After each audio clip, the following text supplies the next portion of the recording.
Hello student, welcome back to my science mentor. Last વિડીયોની અંદર આપણે સંયોજક પેશીનો બીજો પ્રકાર જોયો હતો, સઘન સંયોજક પેશી. અને આજના વિડીયોની અંદર આપણે સંયોજક પેશીનો ત્રીજો પ્રકાર જોવા જઈ રહ્યા છીએ, જે છે વિશિષ્ટીકરણ પામેલ સંયોજક પેશી. અને એમની અંદર આવે છે કાસ્થી, અસ્થિ અને રુધિર. બરોબર, યાની કે કાસ્થી, અસ્થિ અને રુધિર એ વિશિષ્ટીકરણ પામેલ સંયોજક પેશી છે. ચાલો બાળકો, આજનો વિડીયો આપણે શરૂ કરીએ. તો સૌથી પહેલા આપણે વાત કરીશું કાસ્થી પેશી વિશે. તો કાસ્થી પેશી શું છે? તો કે ભાઈ વિશિષ્ટીકરણ પામેલ સંયોજક પેશી છે. ઓકે. હવે આ જે વિશિષ્ટીકરણ પામેલ સંયોજક પેશી છે, તો એ સંયોજક પેશી બનેલી શાની હોય છે? તો કે ભાઈ સંયોજક પેશી કોષો તેમજ કોષોમાંથી આપણને ઉત્પન્ન થતું જોવા મળશે શું? તો કે ભાઈ એમનું આધારક દ્રવ્ય. બરોબર, એ આધારક દ્રવ્ય કોષોની બહાર સ્ત્રવિત થશે. બરોબર, તેમજ આ સંયોજક પેશીની અંદર આપણને શું જોવા મળશે? તો કે ભાઈ કોષોમાંથી ઉત્પન્ન થતા આપણને તંતુઓ પણ જોવા મળશે. યાની કે સંયોજક પેશી તંતુ, આધારક દ્રવ્ય અને કોષો એમ ત્રણ વસ્તુની બનેલી હોય છે. બરોબર, તો આ કાસ્થી છે, બરોબર, એ પણ આવી રીતે ત્રણ વસ્તુની બનેલી હશે. તો અહીંયા આપણને જણાવતું એવું કીધું છે કે ભાઈ કાસ્થી પેશીનું જે આંતરકોષીય દ્રવ્ય છે, યાની કે જે આધારક દ્રવ્ય છે, બરોબર, એ કેવું છે? થોડું કઠણ છે. બરોબર, તેમજ સ્થિતિસ્થાપક છે. સ્થિતિસ્થાપક એટલે શું? તો કે ભાઈ ફ્લેક્સિબલ છે અને દબાણ સામે પ્રતિરોધી છે. યાની કે આપણને એવું સમજવાની કોશિશ કરે છે કે જો કાસ્થી એ તમારા કાનના કર્ણપલ્લવમાં આવેલી છે, તો તમારા કાનના કર્ણપલ્લવને આપણે દબાવી દેશું તો એ તમારો કાનનો કર્ણપલ્લવ દબાઈ જશે. પરંતુ જ્યારે તમે એને છોડી દેશો ત્યારે તે પોતાના મૂળ સ્વરૂપે પાછો ફરે છે. યાની કે તે પાછો જેવો મૂળ સ્વરૂપે હોય એવો થઈ જાય છે. બરોબર, તેને શું કહેવાય? તો કે ભાઈ એને દબાણ સામે પ્રતિરોધી કહેવાય. ખ્યાલ આવ્યો?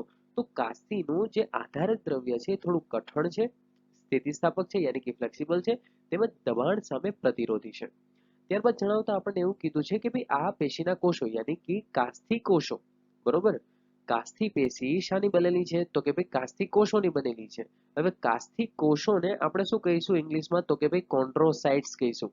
બરોબર, તો કાસ્થી કોષો અથવા તો કોન્ડ્રોસાઇટ્સ, બરોબર, તમે કોઈ પણ નામ યુઝ કરી શકો છો, પરંતુ તમારે આ કોન્ડ્રોસાઇટ્સ નામ યાદ રાખવાનું છે, કારણ કે નીટની અંદર આવી શકે છે. તો અહીંયા જણાવતા આપણને એવું કીધું છે કે ભાઈ આ પેશીના કોષો સ્વયં સ્ત્રવિત આધારકમાં નાની ગુહાઓમાં બંધ સ્વરૂપે હોય છે. યાની કે કાસ્થી કોષો એ શું કરશે? તો કે ભાઈ એક આધારક દ્રવ્ય આવી રીતે કોષની બહાર સ્ત્રવિત કરશે. બરોબર, અને આ જે આધારક છે એ શું કરશે? તો કે ભાઈ એક નાનું અમથું કોટર બનાવશે અથવા તો એક ગુહા બનાવશે અને આ ગુહાની અંદર બે કોષને સ્થાન આપશે આવી રીતે. બરોબર, બે કોષને આવી રીતે સ્થાન આપશે. તમે આકૃતિની અંદર પણ જોઈ શકો છો. બરોબર, કે ભાઈ આ જે બંને કોષો છે, બરોબર, એ બંને કોષોની ફરતે શું આવેલી છે? તો કે ભાઈ એક ગુહા ટાઈપ આવેલું છે. અને આ જે ગુહા છે એ શાની બનેલી છે? તો કે ભાઈ આ કોષના આધારક દ્રવ્યની બનેલી છે. બરોબર, ત્યારબાદ જણાવતા આપણને એવું કીધું છે કે ભાઈ પૃષ્ઠવંશી ભ્રૂણમાં જોવા મળતી મોટા ભાગની જે કાસ્થીઓ છે એ પુખ્ત અવસ્થામાં અસ્થિ સ્વરૂપે પ્રતિસ્થાપિત થઈ જાય છે. યાની કે પૃષ્ઠવંશીની અંદર તો આપણે પણ આવી જઈએ છીએ.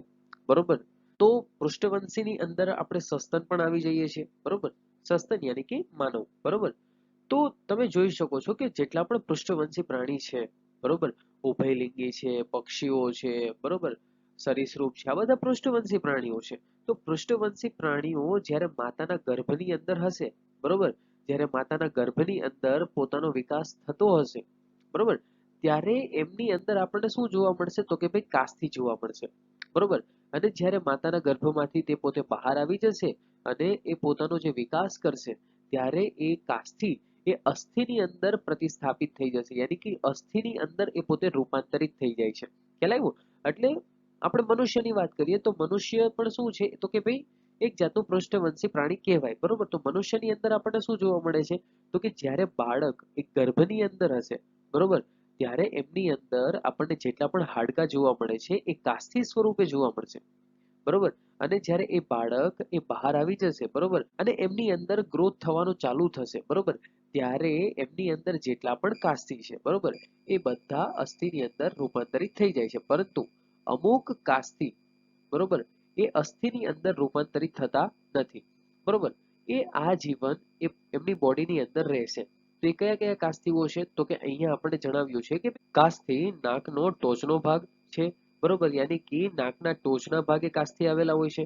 તેમજ બાહ્ય કર્ણ જોડાણ પાસે કાસ્થી આવેલા હોય છે, યાની કે કર્ણ પલ્લવ કાસ્થીનો બનેલો હોય છે. બરોબર, કર્ણ પલ્લવ એ જ તે બાહ્ય કર્ણ. બરોબર, તમે જે બહારની સાઈડ કાનને જે જુઓ છો એને આપણે શું કહીશું, તો કે ભાઈ કર્ણ પલ્લવ કહીશું, જે કાસ્થીનો બનેલો હોય છે. બરોબર, એ ફ્લેક્સિબલ હોય છે, તમે ફીલ બી કરી શકો છો. બરોબર, ત્યારબાદ જણાવતા આપણને એવું કીધું છે કે ભાઈ કરોડ સ્તંભના પાસેના અસ્થિઓની વચ્ચે પણ શું હોય છે, તો કે ભાઈ કાસ્થી હોય છે. એટલે કે ભાઈ કરોડ સ્તંભ આવી રીતે હોય. બરોબર, તેના મણકા હોય ને, તો એ મણકાની વચ્ચે આપણને શું જોવા મળશે, તો કે ભાઈ કાસ્થી જોવા મળશે. બરોબર, અને તથા પગમાં અને હાથમાં જોવા મળે છે. બરોબર, એટલે કે ભાઈ પગમાં પણ તમને ક્યાંક ક્યાંક કાસ્થી જોવા મળશે, તેમજ હાથમાં પણ તમને ક્યાંક ક્યાંક કાસ્થી જોવા મળશે. હવે પગમાં ને હાથમાં તમને ક્યાં કાસ્થી જોવા મળશે, તો કે ભાઈ બે હાડકાના જોડાણ સ્થાને તમને કાસ્થી જોવા મળી શકે છે. ખ્યાલ આવ્યો? તો આ હતું કાસ્થી. ત્યારબાદ હવે આપણે વાત કરવા જઈ રહ્યા છીએ અસ્થિપેશી વિશે. તો અસ્થિપેશીની અંદર પણ તમને કોષો જોવા મળશે, તેમજ કોષોમાંથી ઉત્પન્ન થતું એમનું આધારક દ્રવ્ય પણ આપણને જોવા મળશે, તેમજ કોષોમાંથી ઉત્પન્ન થતા તમને તંતુઓ પણ તમને જોવા મળશે. બરોબર, તો અહીંયા અસ્થિપેશીના આધારક દ્રવ્ય વિશે જણાવતા એવું કીધું છે કે ભાઈ અસ્થિપેશીનું જે આધારક દ્રવ્ય છે એ કેવું હોય છે, તો કે ભાઈ સખત અને અસ્થિતિસ્થાપક હોય છે. બરોબર, હવે સખત એટલે એકદમ કઠણ હશે, તેમજ અસ્થિતિસ્થાપક હોય છે, યાની કે એ કાસ્થીની જેમ ફ્લેક્સિબલ હોતું નથી, યાની કે બહુ જ કઠણ હોય છે. બરોબર, એને તમે વાળી શકતા નથી. ખ્યાલ આવ્યો? એને આપણે શું કહીશું, અસ્થિતિસ્થાપક કહીશું, યાની કે ફ્લેક્સિબલ હોતું નથી, એને તમે વાળી શકતા નથી. બરોબર, કે જે કેલ્શિયમ ક્ષારો અને કોલાજન તંતુઓથી સમૃદ્ધ હોય છે અને જે અસ્થિને મજબૂતાઈ આપે છે. બરોબર, એટલે કે ભાઈ એમની અંદર વિશિષ્ટ રૂપે શું આવેલું હોય છે, તો કે ભાઈ કેલ્શિયમ ક્ષારો આવેલા હોય છે, તેમજ વધારે પડતા કોલાજન તંતુઓ આવેલા હોય છે. બરોબર, કાસ્થીની અંદર કેલ્શિયમ ક્ષારો હોતા નથી, તેમજ એટલા બધા કોલાજન તંતુ હોતા નથી. હા, એમની અંદર કોલાજન તંતુ હોય છે, પરંતુ અસ્થિ જેટલા હોતા નથી. એટલા માટે કાસ્થી કરતા અસ્થિ એ વધારે મજબૂત હોય છે અને અસ્થિતિસ્થાપક હોય છે. ખ્યાલ આવ્યો? તો અહીંયા આપણને અસ્થિ વિશે જણાવતા એ જ કીધું છે કે ભાઈ અસ્થિ છે એ વધારે મજબૂત છે. બરોબર, અને આપણી બોડીને વધારે મજબૂતાઈ પ્રદાન કરે છે. તમે અહીંયા આકૃતિની અંદર જોઈ શકો છો. બરોબર, તો શું કરે છે, તો કે ભાઈ એમની અંદર આપણને આવી રીતે કોટર જોવા મળે છે. બરોબર, અને એ કોટરની અંદર આપણને શું જોવા મળે છે, તો કે ભાઈ કોષો સ્થાન પામતા હોય એવું જોવા મળે છે. તો આ કોટર બને છે કઈ રીતે, તો કે ભાઈ કોષોમાંથી સ્ત્રાવ પામતા આધારક દ્રવ્યના લીધે બને છે આ કોટરો. બરોબર, અને આ કોટરોની ફરતે આપણને શું જોવા મળશે, તો કે ભાઈ આવી રીતે કોલાજન તંતુઓ જોવા મળશે. ખ્યાલ આવ્યો? અહીંયા આપણને એ જ કીધું છે કે તે શરીરની મુખ્ય પેશી છે કે જે શરીરને રચનાત્મક માળખું પૂરું પાડે છે. વિચારો તમે, તમારી બોડીનો જે આકાર છે એ શાના લીધે છે, તો કે ભાઈ તમે એવું કહેશો કે સર આપણી બોડીની અંદર હાડકા આવેલા છે. બરોબર, જે શું કરે છે, તો કે ભાઈ આપણી બોડીને આકાર આપે છે. તમે વિચારો, તમારી બોડીનો જે આકાર છે, બરોબર, એ શાના લીધે છે, તો તમે એવો આન્સર આપશો કે સર આપણી બોડીનો જે આકાર છે એ આપણી બોડીની અંદર રહેલા હાડકાને લીધે છે. બરોબર, આપણા હાડ પિંજરને લીધે છે. તો ઓબ્વિયસલી આપણું હાડપિંજર શાનું બનેલું છે, તો કે ભાઈ અસ્થિપેશીનું બનેલું છે. ખ્યાલ આવ્યો? એટલા માટે અહીંયા કીધું છે કે ભાઈ અસ્થિપેશી છે એ આપણા બોડીની મુખ્ય પેશી છે, તેમજ આપણા શરીરને રચનાત્મક માળખું પૂરું પાડે છે. બરોબર, આપણી બોડીનો એક આકાર નક્કી કરે છે. ત્યારબાદ આપણને જણાવતા એવું કીધું છે કે ભાઈ આ જે અસ્થિપેશી છે એ કોમળ પેશીઓ તથા અંગોને આધાર અને રક્ષણ આપે છે. યાની કે તમને બધાને ખબર જ હશે. બરોબર, કે ભાઈ આપણી અંદર હૃદય આવેલું છે. બરોબર, તેમજ ફેફસા આવેલા છે. તો આ કોમળ પેશી છે. બરોબર, તો એને રક્ષણ આપવાનું કામ કોણ કરે છે, તો કે ભાઈ તમારું હાડ પિંજર એને રક્ષણ આપવાનું કામ કરે છે. તેમજ મગજ, તો મગજ પણ કોમળ પેશી છે ને, તો એમને રક્ષણ આપવાનું કામ કોણ કરે છે, તો કે ભાઈ ખોપરી. બરોબર, તો ખોપરી શું છે, તો કે ભાઈ એક જાતના અસ્થિપેશી છે. બરોબર, એક જાતનું અસ્થિ છે. બરોબર, તો આગળ જણાવતા એવું કીધું છે કે ભાઈ આ જે અસ્થિ કોષો છે. બરોબર, અસ્થિપેશી શાની બનેલી હોય છે, તો કે ભાઈ અસ્થિ કોષોની બનેલી હોય છે. અને અસ્થિ કોષોને આપણે ઇંગ્લિશમાં શું કહીશું, તો કે ભાઈ ઓસ્ટિયોસાઇટ્સ કહીશું. આપણે શું કહીશું ઇંગ્લિશમાં, તો કે ભાઈ ઓસ્ટિયોસાઇટ્સ. આપણે યાદ રાખવાનું છે. તો આ જે અસ્થિ કોષો છે એ કોષ સ્થાનોના અવકાશમાં આવેલ હોય છે. યાની કે અહીંયા આપણને એવું સમજવાની કોશિશ કરેલી છે કે ભાઈ જે કોષ હોય છે, બરોબર, એ કોષમાંથી આધારક દ્રવ્ય આવી રીતે બહાર સ્ત્રવિત થાય છે. બરોબર, અને એ આધારક દ્રવ્ય શાનું નિર્માણ કરશે, તો કે ભાઈ એક ગુહાનું નિર્માણ કરશે, યાની કે એક કોટરનું નિર્માણ કરશે. બરોબર, અને એ કોટરની અંદર આ કોષ એ સ્થાન પામેલો હોય છે. ખ્યાલ આવ્યો? અને આ કોટરને આપણે શું કહીશું, તો કે ભાઈ કોષ સ્થાન કહીશું.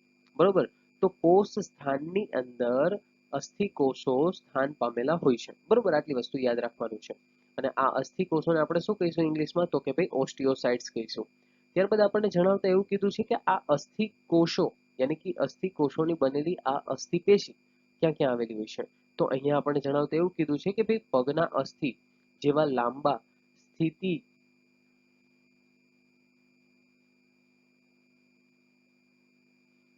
તો અહીંયા આપણને જણાવતા એવું કીધું છે કે ભાઈ પગના અસ્થિ જેવા લાંબા અસ્થિ ભાર વહનનું કાર્ય કરે છે. યાની કે તમને બધાને ખબર જ હશે કે ભાઈ પગના અસ્થિ કેટલા લાંબા છે, બરોબર, અને એમનું કાર્ય શું છે તો કે ભાઈ આખી બોડીનો ભાર ઉચકવાનો તેમજ એ ભારને એક જગ્યાએથી બીજી જગ્યાએ લઈ જવાનું, યાની કે એ ભારનું વહન કરવાનું પણ એમનું કાર્ય છે, બરોબર. તો પગના અસ્થિ કેવા છે તો કે ભાઈ લાંબા અસ્થિ છે તેમજ ભારને વહન કરવાનું એમનું કાર્ય છે.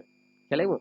ત્યારબાદ જણાવતા એવું કીધું છે કે ભાઈ અસ્થિ એ કંકાલ સ્નાયુઓ સાથે જોડાઈને પરસ્પર ક્રિયાઓ દ્વારા હલનચલન પ્રદાન કરે છે.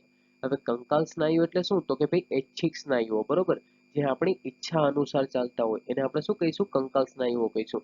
તો તમારો હાથ છે, બરોબર, તમારા પગ છે, તમારી આંગળી છે, બરોબર, તો એમાં જેટલા પણ અસ્થિઓ છે એ કંકાલ સ્નાયુઓ સાથે જોડાયેલા છે, બરોબર, એ કોઈના કોઈ સ્નાયુઓ સાથે જોડાયેલા છે, બરોબર, જેને આપણે શું કહીશું તો કે ભાઈ કંકાલ સ્નાયુઓ કહીશું. તો તમારા હાથના, તમારા આંગળીના, તમારા પગના, પગની આંગળીના, બરોબર, આ બધા અસ્થિ એ પોતે કંકાલ સ્નાયુ સાથે જોડાયેલા છે, યાની કે ઐચ્છિક સ્નાયુઓ સાથે જોડાયેલા છે, અને ઐચ્છિક સ્નાયુઓના લીધે એ પોતે પરસ્પર ક્રિયા કરીને હલનચલન પ્રદાન કરે છે. ખ્યાલ આવ્યો? તો એટલા માટે અસ્થિ અને સ્નાયુઓ આ બંને એક સાથે જોડાઈને હલનચલન પ્રદાન કરે છે. ત્યારબાદ જણાવતા આપણને એવું કીધું છે કે કેટલાક અસ્થિઓમાં અસ્થિ મજ્જા રુધિર કોષોના ઉત્પાદન માટેનું સ્થાન છે. યાની કે જો તમને અસ્થિ વિશે સમજાવું તો આવી રીતે કંઈક અસ્થિ હોય છે, બરોબર, માની લો કે આવી રીતે કોઈ અસ્થિ છે, બરોબર. હવે આ જે અસ્થિ છે એ વચ્ચેથી કેવું હોય છે તો કે ભાઈ પોલું હોય છે, વચ્ચેથી કેવું હોય છે? પોલું હોય છે. તો તમને એવો ક્વેશ્ચન થશે કે સર શું ત્યાં ખાલી જગ્યા હોય છે? તો કે ભાઈ ના, ત્યાં ખાલી જગ્યા હોતી નથી. ત્યાં વિશિષ્ટ પ્રકારના સ્ટેમ કોષો આવેલા હોય છે, બરોબર, સ્ટેમ સેલ આપણે ઇંગ્લિશમાં એને કહીશું. તો ત્યાં વિશિષ્ટ પ્રકારના કોષો આવેલા હોય છે અને એ શું બનાવશે તો કે ભાઈ આવી એક ગાદી જેવી રચના બનાવશે, બરોબર, આવી રીતે એક ગાદી જેવી રચના બનાવશે. અને ત્યાંથી એ જે વિશિષ્ટ પ્રકારના જે કોષો છે, જે સ્ટેમ કોષો છે, બરોબર, અથવા તો આપણે એને ઇંગ્લિશમાં સ્ટેમ સેલ કહીએ છીએ, બરોબર. તો એ જે સ્ટેમ સેલ છે એ પોતે શું બનાવશે તો કે ભાઈ તે પોતે રુધિર કોષોનું ઉત્પાદન કરશે. હવે રુધિર કોષો કયા કયા છે તો કે ભાઈ આરબીસી છે, ડબલ્યુબીસી છે, બરોબર, આ બધા રુધિર કોષો છે, યાની કે રક્તકણ છે, શ્વેતકણ છે, બરોબર, આ બધા રુધિર કોષો છે. આ રુધિર કોષો ક્યાંથી ઉત્પન્ન થશે તો કે આ રુધિર કોષો એ અસ્થિમાં આવેલા પોલાણમાંથી ઉત્પન્ન થશે. તો અસ્થિમાં આવેલા આ પોલાણને આપણે શું કહીશું તો કે ભાઈ અસ્થિ મજ્જા કહીશું. યાની કે તમે અસ્થિ જોવો, બરોબર, તો અસ્થિની અંદર તમને શું જોવા મળશે તો કે ભાઈ આવી રીતે વચ્ચે પોલાણ જોવા મળશે, બરોબર. હવે એ પોલાણની અંદર ખાલી જગ્યા આપણને જોવા મળતી નથી. એ ખાલી જગ્યામાં આપણને શું જોવા મળે છે તો કે ભાઈ આપણને વિશિષ્ટ પ્રકારના કોષોનો જથ્થો જોવા મળે છે, જેને આપણે શું કહીશું? મજ્જા કહીશું, બરોબર, એને આપણે શું કહીશું? મજ્જા. મજ્જા કેવું હોય છે તો કે ભાઈ મજ્જા એકદમ સ્થિતિસ્થાપક હોય છે, બરોબર, અસ્થિ જેટલું કઠણ હોતું નથી, બરોબર, અને સામાન્ય કોષોનું બનેલું હોય છે. હવે કોષો કયા છે તો કે ભાઈ સ્ટેમ સેલ છે, બરોબર. એ સ્ટેમ સેલ નું કામ શું છે તો કે ભાઈ રુધિરના કોષો ઉત્પન્ન કરવાનું કામ છે, બરોબર, જેને આપણે શું કહીશું? બોન મેરો પણ કહીશું, અને ગુજરાતીમાં એને આપણે કહીશું અસ્થિ મજ્જા, બરોબર. એને આપણે મજ્જા કહીશું, અને એ મજ્જા ક્યાં આવેલી છે તો કે ભાઈ અસ્થિમાં આવેલી છે, એટલા માટે એનું આખું નામ શું થશે તો કે ભાઈ અસ્થિ મજ્જા થશે, બરોબર. અને એ અસ્થિ મજ્જાનું કાર્ય શું છે તો કે ભાઈ રુધિરના કોષો ઉત્પાદન કરવાનું છે. ખ્યાલ આવ્યો? તો આ હતું અસ્થિ. તો હવે આપણે જોવા જઈ રહ્યા છીએ રુધિર પેશી વિશે. તો રુધિર પેશી છે શું તો કે ભાઈ વિશિષ્ટીકરણ પામેલી સંયોજક પેશી છે. પરંતુ અહીંયા આપણને જણાવતા એવું કીધું છે કે ભાઈ જે રુધિર છે એ પ્રવાહી સંયોજક પેશી છે. કેવી છે તો કે ભાઈ પ્રવાહી સંયોજક પેશી, બરોબર. અને જે રુધિર રસ, રક્તકણ, શ્વેતકણ અને રુધિર કણિકાઓ ધરાવે છે. યાની કે તમને બધાને ખબર જ હશે કે ભાઈ જે સંયોજક પેશી હોય છે, બરોબર, એ કોષો તેમજ કોષોમાંથી સ્ત્રવિત થતા આધારક દ્રવ્યની બનેલી હોય છે, બરોબર. કોષો તેમજ કોષોમાંથી સ્ત્રવિત થતા આધારક દ્રવ્યની બનેલી હોય છે. એવી જ રીતે આપણને રુધિર પેશીની અંદર પણ કોષો તેમજ આધારક દ્રવ્ય જોવા મળે છે. પરંતુ આ જે આધારક દ્રવ્ય છે ને એ આ કોષોમાંથી સ્ત્રવિત થતું નથી, બરોબર. આ જે આધારક દ્રવ્ય છે એ કોષોમાંથી સ્ત્રવિત થતું નથી, બરોબર. આ એક અપવાદ છે. હવે જુઓ, તો રુધિર પેશીની અંદર આપણને જે આ આધારક દ્રવ્ય જોવા મળે છે જેને આપણે શું કહીશું તો કે ભાઈ રુધિર રસ કહીશું, અને ઇંગ્લિશમાં આપણે એમને કહીશું પ્લાઝમા. તેમજ આ રુધિર પેશીની અંદર આપણને જે કોષો જોવા મળે છે, બરોબર, એ કોષોને આપણે શું કહીશું? આરબીસી, યાની કે રેડ બ્લડ સેલ, યાની કે રક્તકણ. તેમજ ડબ્લ્યુબીસી જોવા મળશે, યાની કે વ્હાઇટ બ્લડ સેલ, યાની કે શ્વેતકણ.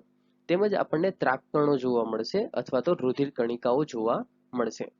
ત્યારબાદ જણાવતા અહીંયા આપણને એવું કીધું છે કે તે મુખ્ય પરિસંચારી તરલ પરિવહન પામતું પ્રવાહી છે, યાની કે આ રુધિર એ એવું પ્રવાહી છે કે જે એક અંગને બીજા અંગ સુધી જોડવાનું કામ કરે છે.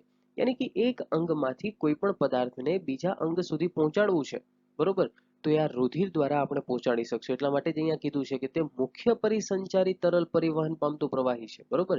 યાની કે એવું પ્રવાહી છે કે જે પરિસંચારનું કામ કરે છે, યાની કે એક અંગને બીજા અંગ સાથે જોડવાનું કામ કરે છે. યાની કે એક અંગમાંથી કોઈ પણ પદાર્થનું વહન આપણે બીજા અંગ સુધી કરાવી શકશું, જે વિભિન્ન પદાર્થોના પરિવહનમાં મદદ કરે છે, બરોબર. યાની કે આપણી બોડીની અંદર આ જે રુધિર છે, બરોબર, એ રુધિર શું કરે છે, એમનું કાર્ય શું છે, તો કે ભાઈ એમનું કાર્ય આપણી બોડીની અંદર વિવિધ પદાર્થોનું વહન કરવાનું છે, યાની કે એક અંગથી બીજા અંગ સુધી એ પદાર્થોનું વહન કરવાનું કાર્ય છે, બરોબર, રુધિરનું. ત્યારબાદ જણાવતા એવું કીધું છે કે આના વિશે તમે વિસ્તૃતમાં પ્રકરણ 17 અને 18માં અભ્યાસ કરશો, બરોબર. એટલે 11th સ્ટાન્ડર્ડની અંદર ચેપ્ટર 17 અને ચેપ્ટર 18 ની અંદર તમે વિગતવાર અભ્યાસ કરશો રુધિર વિશે. ખ્યાલ આવ્યો? તો આ સાથે આપણી રુધિર પેશી પણ પૂર્ણ થાય છે.